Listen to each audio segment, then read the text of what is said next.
Hello, today I will read Exodus chapter 9. In chapter 8 we saw that even if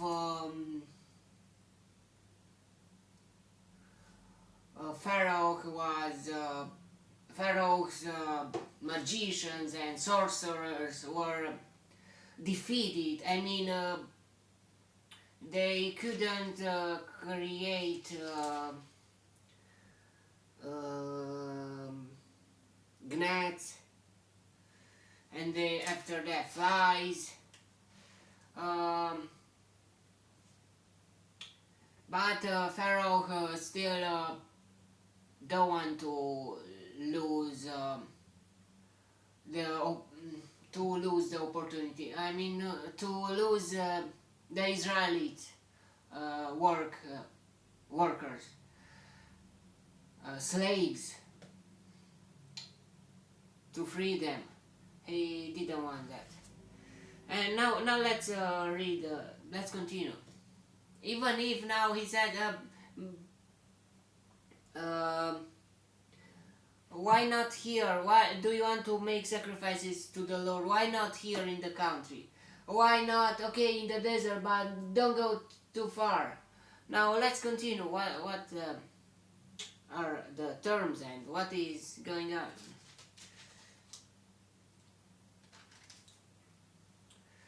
Then the Lord said to Moses, "Go to Pharaoh and say to him, 'This is what the Lord, the God of the Hebrews, says. Let my people go so that they may worship me. If you refuse to let them go and continue to hold them back, the hand of the Lord will bring a terrible plague on your livestock in the field, on your horses and donkeys and camels, and on your cattle and sheep and goats. But the Lord will make a distinction between the livestock of Israel and that of Egypt.'"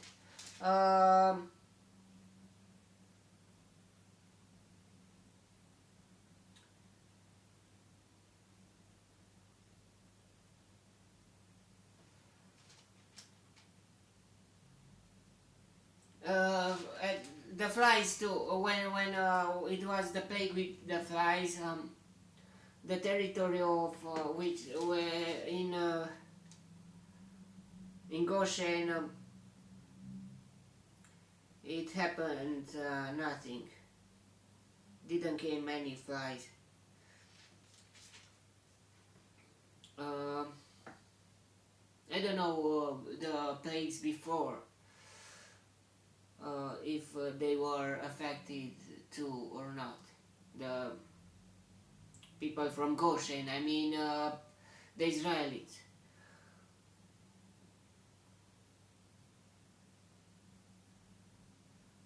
But the Lord will make a distinction between the livestock of Israel and that of Egypt, so that no animal belonging to the Israelites will die. The Lord set a time and said, "Tomorrow the Lord will do this in the land." Why is still saying tomorrow? Maybe because Pharaoh said at the plague of frogs, he said tomorrow. Maybe that's why, I don't know. Tomorrow the Lord set a time and said, "Tomorrow the Lord will do this in the land." And the next day the Lord did it. All the livestock of the Egyptians died, but no one animal belonging to the Israelites died. Pharaoh sent men to investigate and found that not even one of the animals of the Israelites had died. Yet his heart was unyielding and he would not let the people go. So he even investigated. Is it true or not?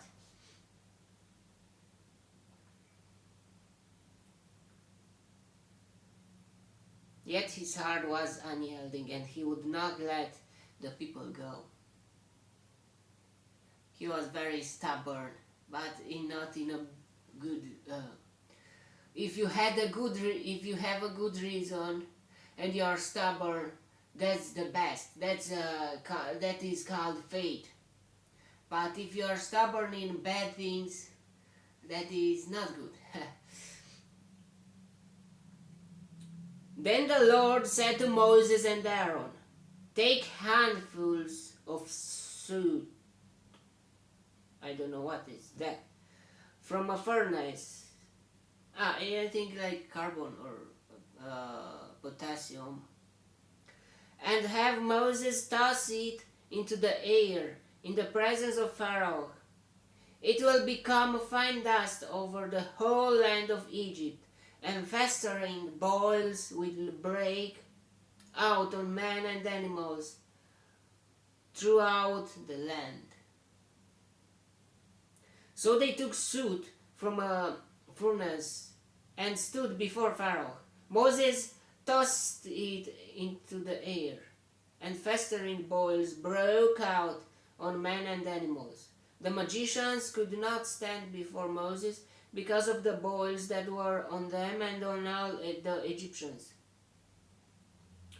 But the Lord hardened Pharaoh's heart, and he would not listen to Moses and Aaron, just as the Lord had said to Moses.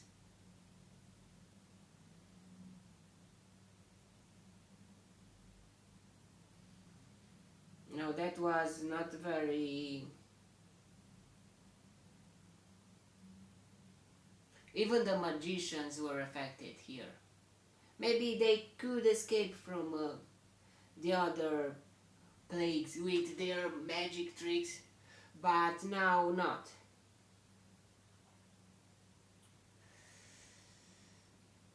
It is very... to have blisters is very, very not cool, very hurtful, or how can I say? But to have those things on your skin, it's not very nice. Then the Lord said to Moses, get up early in the morning, confront Pharaoh and say to him, this is what the Lord, the God of the Hebrews says. Let my people go so that they may worship me. Or this time I will send the full force of my plagues against you and against your officials and your people, so you may know that there is no one like me in all the earth. For by now I could have stretched out my hand and struck you and your people with a plague that would have whipped you off the earth. But I have raised you up for this very purpose, that I might show you my power, and that my name might be proclaimed in all the earth. You still set yourself against my people and will not let them go. Therefore, as this time tomorrow, God is saying always tomorrow. Maybe not always, but from that after Pharaoh said tomorrow.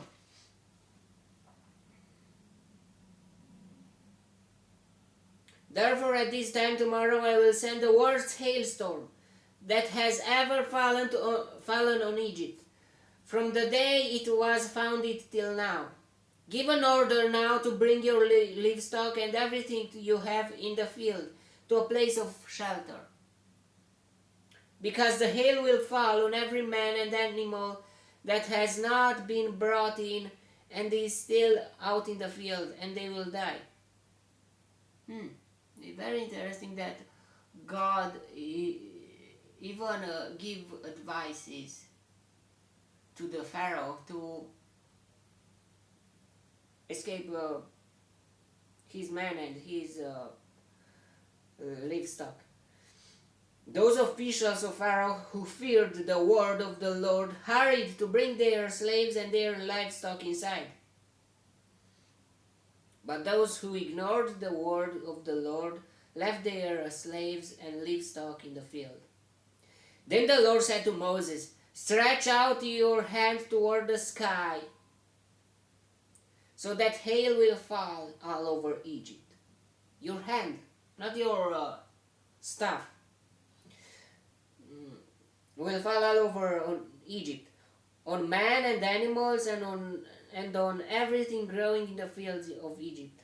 When Moses stretched out his staff, with staff too, but Moses, not Aaron.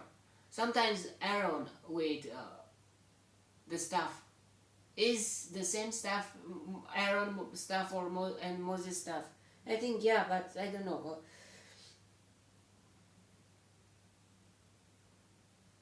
When Moses stretched out his staff toward the sky, the Lord sent thunder and hail, and lightning flashed down to the ground.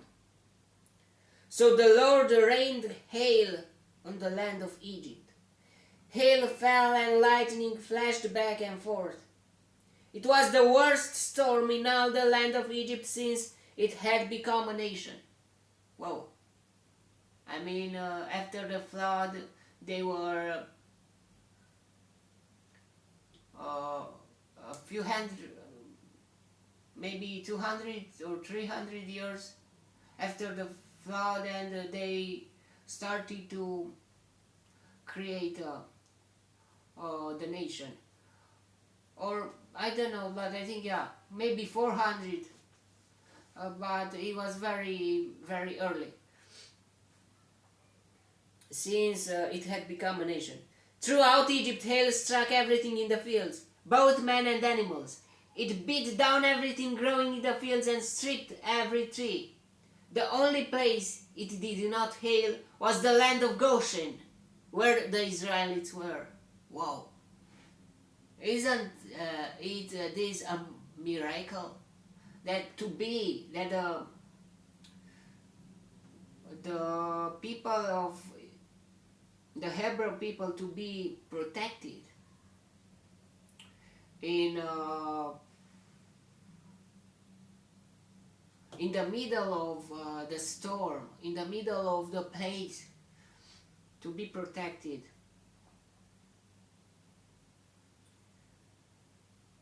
The Pharaoh, where the Israelites were. Then Pharaoh summoned Moses and Aaron. This time I have sinned, he said to them. The Lord is in the right, and I and my people are in the wrong. Pray to the Lord, for we have had enough thunder and hail. I will let you go, you don't have to stay any longer. Moses replied, when I have gone out of the city, I will spread out my hands in prayer to the Lord.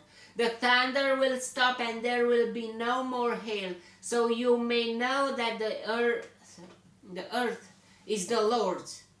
But I know that you and your officials still do not fear the Lord God. The flax and barley were destroyed, since the barley had headed, and the flax was in bloom. The wheat and spelt, however, were not destroyed because they ripened later. Then Moses left Pharaoh and went out of the city. He spread out his hands toward the Lord. The thunder and hail stopped, and the rain no longer poured down to the land. When Pharaoh saw that the rain and hail and thunder had stopped, he sinned again. He and his officials hardened their hearts. Not just him, his officials too. So Pharaoh's heart was hard, and he would not let the Israelites go, just as the Lord had said through Moses.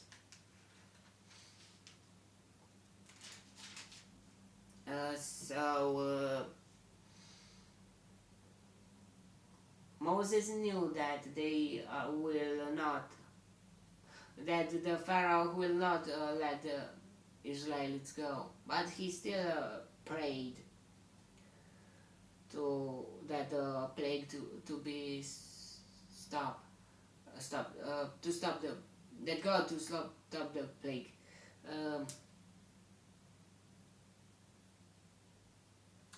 That was the chapter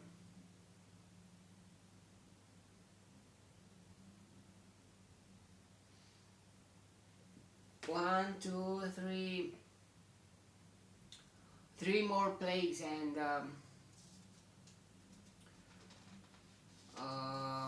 Pharaoh's heart was the same or even worse. Okay, that was the chapter, and if you insist more and more and more and more, maybe the things will become harder. But if you never give up, you will become victorious. And this is the thing, the way God is working here. In New Testament, or I don't know, in the Bible, there is a saying, a verse, and it says something, if you put if with your enemies you will act with love, with kindness, and with something from God's character. Maybe, not maybe, you will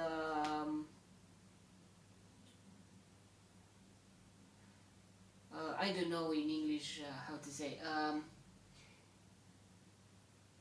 you will gather burn coal. In Romanian is like that. On their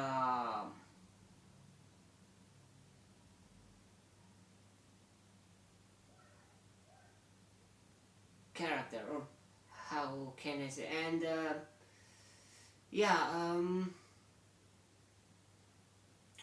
never give up. Those are two. God is never give up, but the Pharaoh neither. So who will win?